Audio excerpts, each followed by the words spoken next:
everyone, as you find your seats. Thank you, Chamber Choir, for that lovely performance and Belgrade Cheer Squad.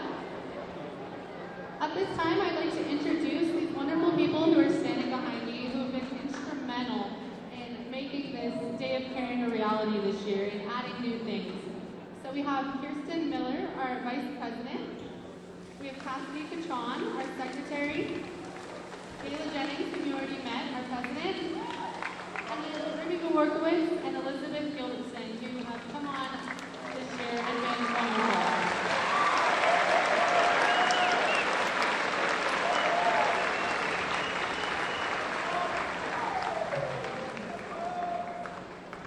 I would like to briefly share with all of you the ultimate mission of Day of Caring.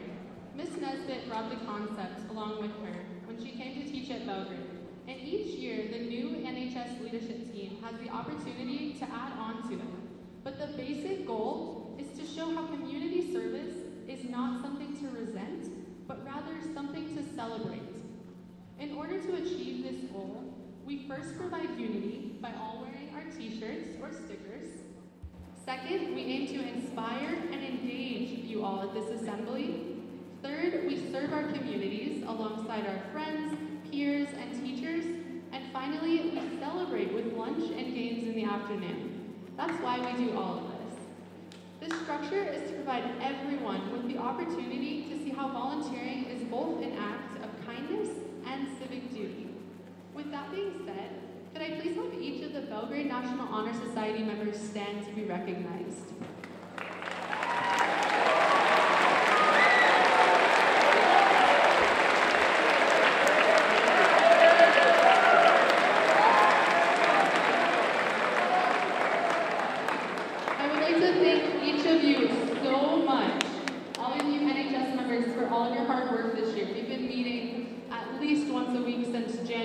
For most of them. So that's a long time, so thank you all, truly. As I mentioned, each of these National Honor Society members are also leaders. So if you have something going wrong today, find someone in a green shirt and hopefully they can help you come up with a solution, or they can call me. Another thank you I'd like to give to our gold sponsors for this year's event. First of all, Wheat Montana, R. Davidson Masonry, Bridger Transportation, Kaufman's Overhead Doors, Larkin's Coca-Cola, CTA Architects, and a special thanks to DCI Engineers and the Lion Clubs for sending not only representatives and people to volunteer alongside us, but also a monetary donation. So thank you to all our sponsors.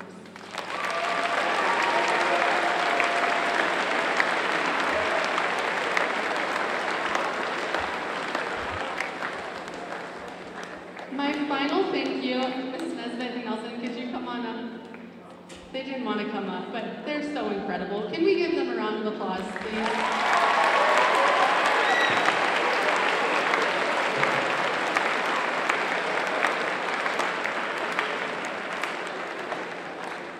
Thank you all so much for your wonderful leadership example and your constant enthusiasm.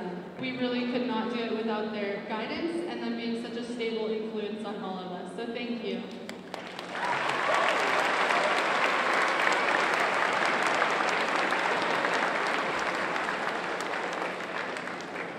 So we also wanted to thank all of our amazing high school staff today for taking this day off of school right at the end of the year. I know sometimes it's kind of stressful and you have to deal with us.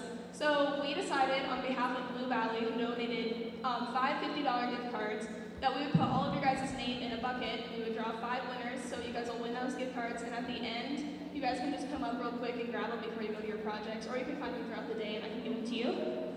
So, Mrs. D. McLaughlin, you won one.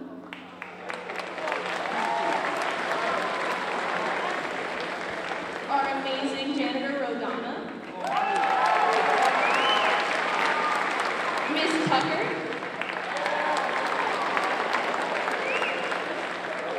Miss Cap.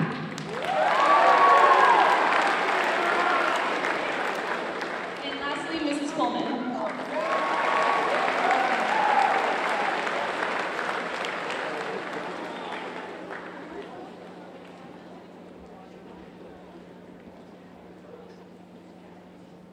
Hello everyone.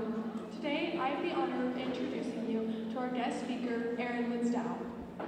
Aaron is an outdoor enthusiast, Antarctic explorer, author, and motivational speaker. He holds the world record for the longest expedition to the South Pole, and it is safe to say he knows a thing or two about overcoming challenges. Will you please join me in welcoming Aaron Linsdow to the stage?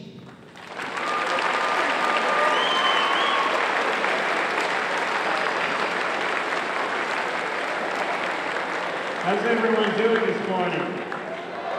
Good? Really? I think we got a problem. See, I was over in Washington State last week, and there was a group of 150 people, and they were way louder. How are you doing, Belgrade? There we go, I like that. Okay. What we're going to do in the short time that we have here is I'm going to take you on an expedition to some of the toughest places in the world to show you what it's like to pursue your dreams, to push, to go through challenges, and to succeed. So what I'm going to do is I'm going to show you up on the screen. It's November 1st, 2012, and I'm sitting on this twin turboprop airplane all by myself after 10 years of planning, training, saving money, and here I am sitting. And how many people do you see out there cheering me on?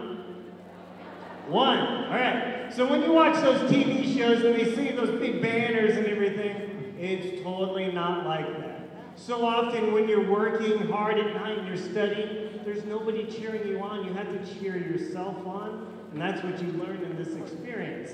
But I look at the pilot and he says, okay, you ready to do this thing? So he powers up the plane, and yeah, we start rumbling along the ice, boom, boom, and finally we take off.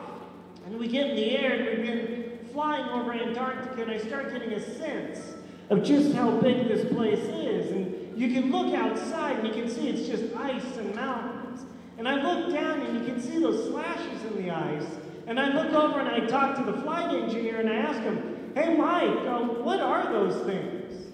And he said, oh, those are the crevasses, that's pretty normal. And I realized I'm a mile up in the air. How big are those things?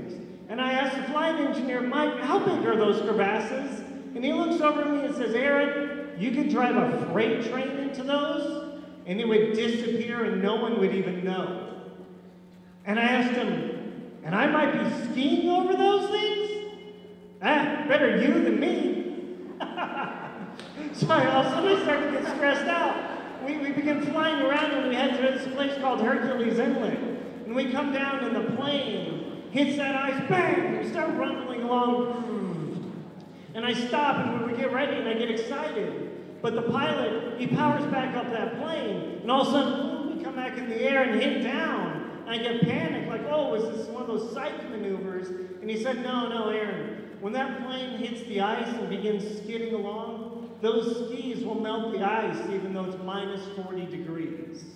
And what would happen is the plane would get stuck to the ice and we'd be trapped out here with you, and we don't want to do that.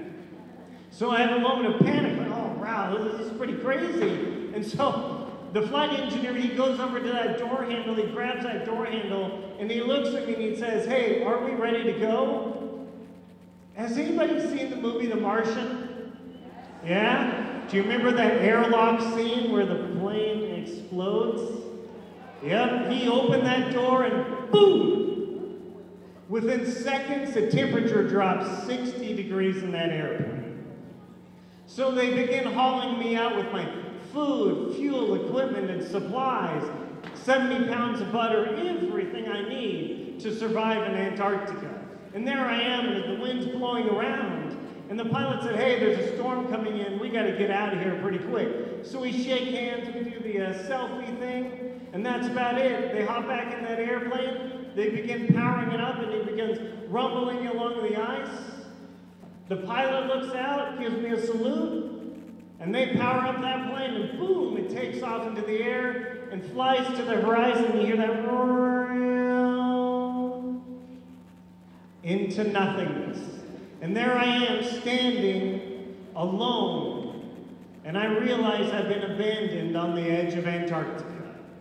So I realized, oh my gosh, I gotta get myself ready to go. So I set up my tent and I prepare my home for what's gonna be the next 82 days of the most grueling time of my life. and this is literally what my camp looked like every day. Does it kind of look like Montana, maybe just a little bit chillier? Exactly. Anybody ever been out camping, this sort of thing? Yeah, that's right. But as I crawled into that tent and I got ready to sleep, it's midnight. Does it look like midnight there? No, that's right. Kids in the back are smart. I like them. Because the sun is up 24 hours a day in Antarctica, so it's really tough. And I'm laying there and I'm scared. I'm worried, what's going to happen to me? But I remember the words of John Wayne, who said, courage is being scared to death, but saddling up anyway. And that is the experience, and that's right. Sometimes you're scared, sometimes you don't know what's going to happen, but as long as you get out there and do these things, it will be much better off for you. So now I'm going to show you what it's like to be one of the worst polar storms ever.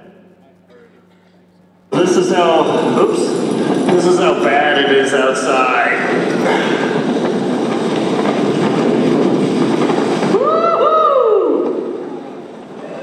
Been like that all day. Oh, can't even hardly stand up in it. Gotta say. What do you think? Yeah, it looks pretty comfy. Everybody ready to go to Antarctica with me? Yeah, okay, finally. You know, I speak to business audiences all the time and they say, no, you guys are much better at this. One of the challenges that you have to eat is that you got to eat a lot of food to do this expedition. How much food do you have to eat? 6,000 calories a day. Now, just to give you an idea, a man like me, you eat 2,000 calories, and that's more than enough. But remember that part I said I had 70 pounds of butter with me as my supplies? That's right. Every day, this is 2 sticks of butter. Every day I've got to eat this entire brick of butter to have enough energy. So every morning I would take this brick, I would take my metal spoon, stab it in half, pour it into this cup, and I would pour my whole powdered milk, my granola, 3 heaping tablespoons of sugar, and then I would pour water in it and I would stir it. And as I was stirring it, it would start to freeze. But I take the spoon and I get this glob of butter with granola on it, and I put it in my mouth. What happens when you stick your tongue to the flagpole at -40? That's right, every day you put the spoon in your mouth and blah. But that is so often like the challenge of life. Every day you gotta get up, you gotta get ready to school, you gotta go to work, and it's super tough, but that's what you need to do to succeed. Now, anybody notice that I said I only chopped up half of this brick of butter? Do you know what you do with the other half? What? That's right, every day I've got to eat a full bar of dark chocolate, a handful of almonds, all this stuff. And what do I do with the rest of that butter? That's right. You chew that sucker down because that's what it takes to get through this, because in order to get to the South Pole, you have to drag 330 pounds of food, fuel, and supplies. That's like going from here to Seattle. That kind of distance. Now you look out there, and this is really what Antarctica is like, but it's so vast that you feel tiny out there. But see, that's why you work together in a day of caring, is so you don't feel small, you have friends, and you can create much greater accomplishments, because you can see way up there is the exact only single person I saw for 3 months. Imagine being alone for 3 months, working towards your dream, your goal, the place you want to go. So see, you guys go to a really good school. I was talking to Cassidy and Skylar here, and I'm going to be really impressed. But see, the school that I went to, we did this kind of math. 940 plus 3 equals 420. And you might say, Aaron, your calculator's broken. Not quite. See, I went to school down in San Diego on the American-Mexican border, and when I went in with my sophomore class, we had 940 students. Fast forward 3 years later, I graduated with only 420. That's right. Half of the class that I went to high school with gave up on their dreams and gave up on themselves. And it's super sad, and I talk to audiences like all the time. And one of the kids in the young group said, "Why did they quit?" Because they gave up on themselves. And that's what I don't want you to do, is no matter how challenging it is, no matter how hard it is, no matter how many tears you cry, don't give up on pursuing your dream. See, it was Walt Disney who said all of our dreams can come true if we had the courage to pursue them. Anybody been down to Disneyland, Disney World? Headed down there soon? Yeah, that man went bankrupt multiple times. He had crazy meltdowns, and yet he created these great things. So don't think just because you don't have challenges that you're not going to succeed, because Walt Disney did. When I was up on Denali this past year, I was climbing and having a tough time. You only tow an 80-pound sled behind you. But as I'm climbing up this mountain, the wind starts to come up and it starts to get really severe. And all of a sudden, this 80-pound sled I have starts blowing around, and it blows right past me and hits the end of my rope. And all of a sudden, the wind picks up, and this 80-pound sled starts flying. I'm holding, doing the Matrix thing, standing back here, praying it doesn't pull me back, and boom, the wind stops, and that sled hits the bottom. And I was only 100 feet from a cliff that is a half-mile tall. So see, when you have these challenges and these difficulties in life, we build up what's a thing called baggage. And that baggage, it takes a lot of work to haul along, to take with you everywhere. But if you continue to carry that baggage with you, when the storm comes up in life, and the tough time comes and you're standing right next to that cliff, it might just drag you off. So whatever you've got in your mind and your heart, just take the scissors, snip that baggage, and let it go. See, when you look at me, do I look like a guy who could drag a refrigerator from here to Seattle?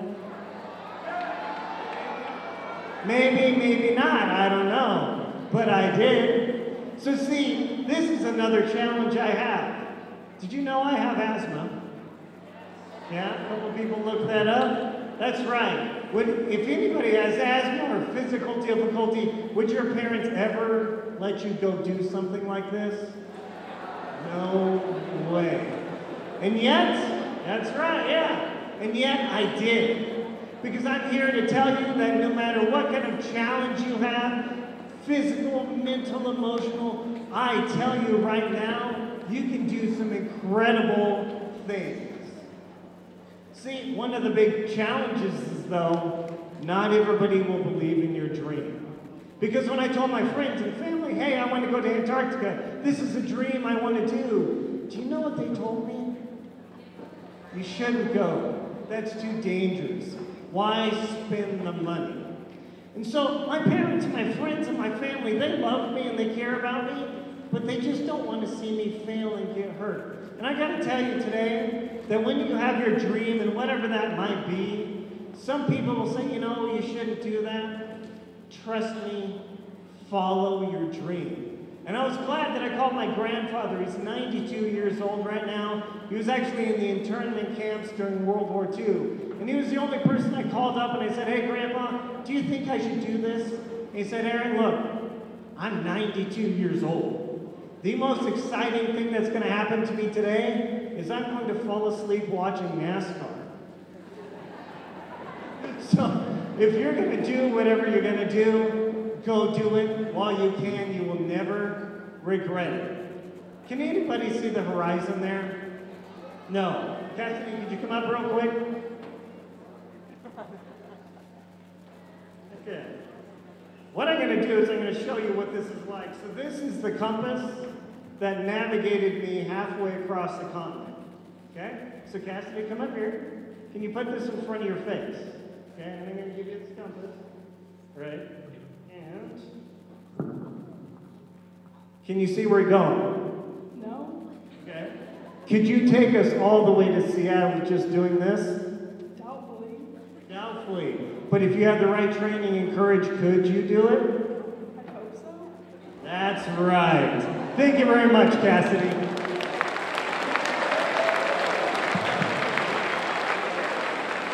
See, so often this thing is in front of your face. Whatever your compass is, whether it's you gained it from school, your family, Boy Scouts, your religious institution, whatever that is, it can take you across an entire continent when you can't even see 3 feet in front of you.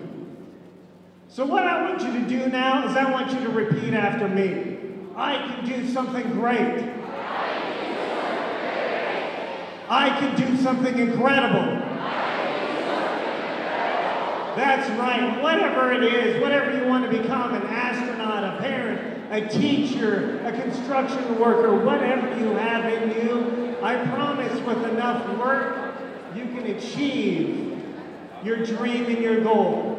See this person standing beside me? Yeah, this young lady here. Do you remember a couple pictures back? I showed you that person way out there. This is that woman, girls. She was out there by herself, dragging 330 pounds of supplies all the way to the South Pole. She is the first person from Iceland to have ever skied to the South Pole alone. Not he, not the first woman, the first person. She's like 5'3", 110 pounds. So I'm telling you, yeah, I got asthma, she's short. Look what you can do if you put your mind behind it and decide to do that work. The person who wrote the foreword in my book, Antarctic Tears, she holds the world record for skiing to the South Pole 6 times. That's right. So what I want you to do when you go home after this day of caring and this presentation is I want you to think about your dream. It doesn't matter how small or big it is. Think big, because it takes no more energy to think about a big dream than a small dream. And I want you to go home and write that down. And when you write that down on this little piece of paper and you hold on to that and you think about that every day, I promise that it can take you to some incredible places. But see, when I finally saw the South Pole way off in the distance, I had lost 30 pounds off this. There was hardly anything left of me. But as I skied up to that South Pole and I finally reached it, yeah, it gets, what does that look like, Santa Claus? Yeah, that is the real deal.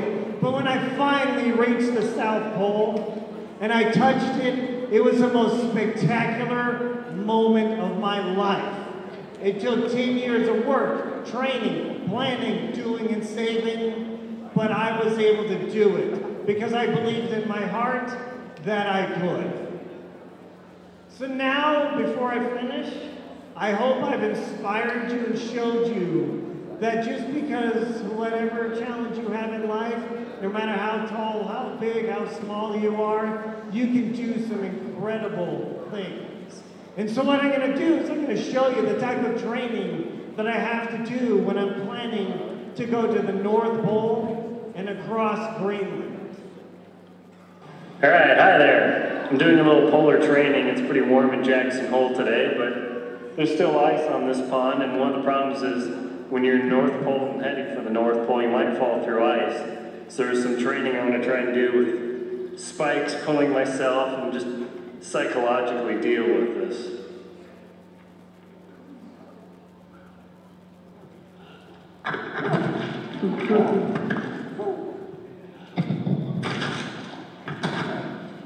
There's just breath.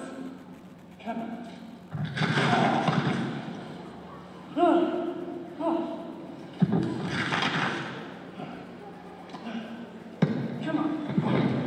Come on. Cross this week. Come on.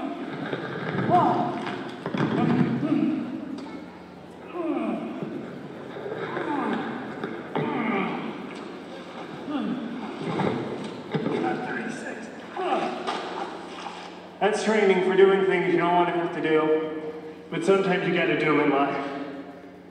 Go motivation. That's right. Yeah! When you face that challenge and you gotta cross that icy pond, I promise you that given a couple craftsmen, screwdrivers, and the will to do it, you can get all the way across. Cassidy, Skylar, can you please come up?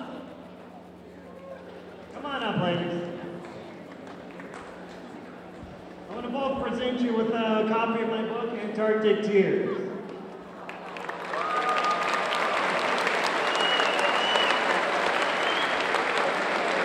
So whatever the challenges you're facing in life, these two ladies put together a spectacular presentation for your Day of Caring.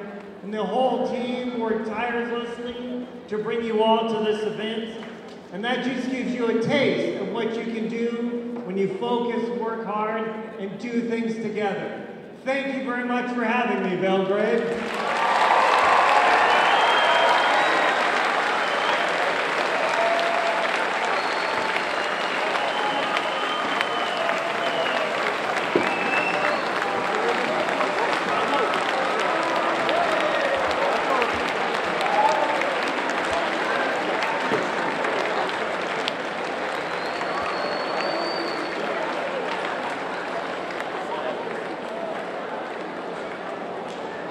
Thank you so much, Erin, for your incredible wisdom and your incredible story. Thanks again for making the drive up. Before we depart from our job sites, I have one final thank you. Can I have Audrey Roma and Sydney Martin come on up? Do we like our t-shirts this year? Yes?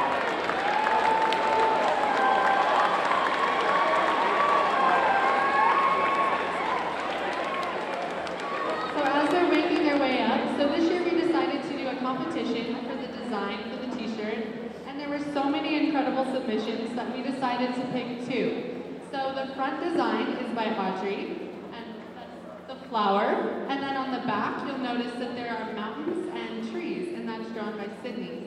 So thank you so much, guys.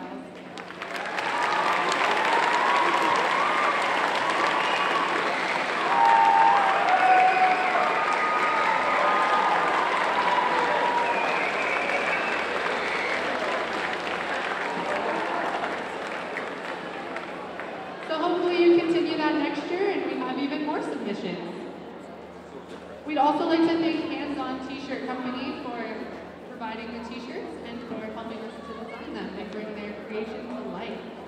Can we please have Mr. Yost step forward to lead us in our annual Day of Caring Fight Apathy chant? It's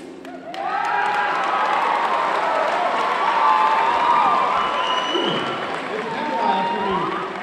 Not at state tennis this year. I get to be here, which is awesome. I want to say thank you to Erin for showing us that amazing journey. It's awesome. This day is a special day because it's our chance to show what we've got and to go out into our communities and demonstrate our power to fight apathy.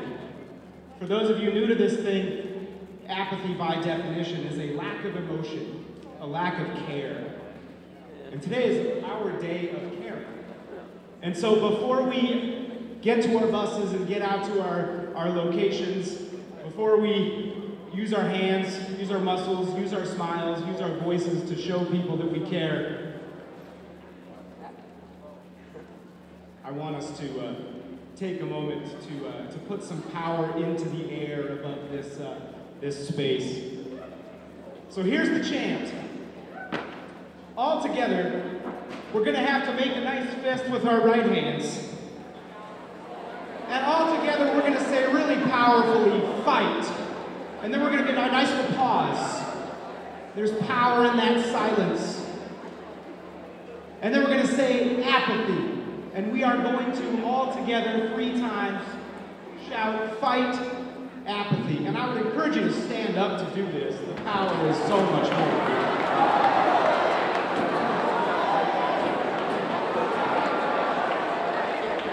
All right. Let's see those fists in the air.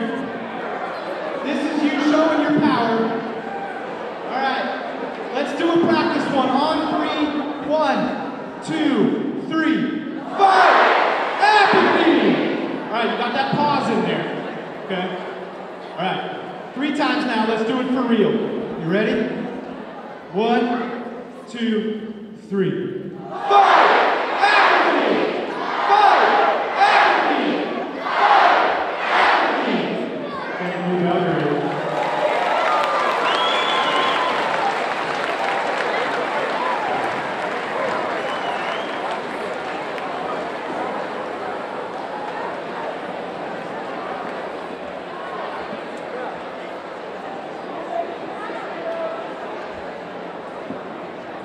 Thank you, Mr. Yost.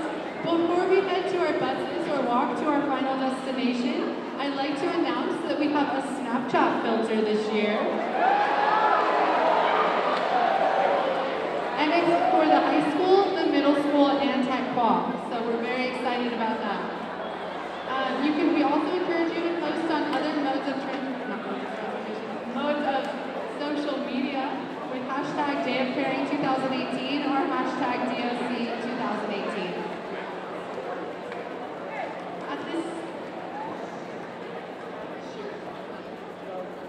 For the middle school, at this time, while we're releasing the rest of our high school students, if you could please raise those signs that we gave you as you walked in up so that our tour guides can find you, that would be great. And then we'll release the rest of our students while our tour guides find you. Thank you. Okay, at this time, we would like to release all of the high school students, and this is a reminder that